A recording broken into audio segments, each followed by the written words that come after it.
चुका ह्या प्रक्रियेमध्ये झालेल्या आहेत, ह्या चुका तुम्ही दुरुस्त करा. परंतु नगरपालिका आणि नगरपंचायती याच्यामध्ये जे ओबीसीच्या डोक्यावर टांगती तलवार आहे ती काही हटलेली नाही. कारण सर्वोच्च न्यायालयानं आज पुन्हा रिपीट केलं की ही जी निवडणूक आहे ती ही subject to outcome of this petition राहणार आहे. म्हणजे एकंदरीत पुढच्या तारखेमध्ये बाठिया कमिशनला सुद्धा चॅलेंज झालेलं आहे. बाठिया कमिशनच्या वैधतेवर प्रश्नचिन्ह निर्माण केलेलं आहे. तर या राज्यामध्ये ओबीसीला आरक्षण हे जे मिळालेलं आहे हे ट्रिपल टेस्टमुळं मिळालं आणि ही ट्रिपल टेस्ट म्हणजे बाठिया कमिशन आहे.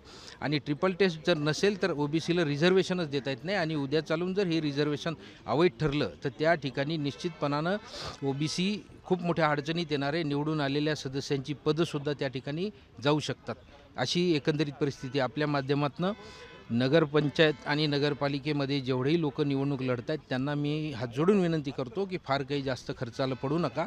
कारण निवडून आल्यानंतरही तुमच्या डोक्यावर टांगती तलवार सर्वोच्च न्यायालयामध्ये आम्ही लढल्याच्या नंतरही हटवू शकलो नाही.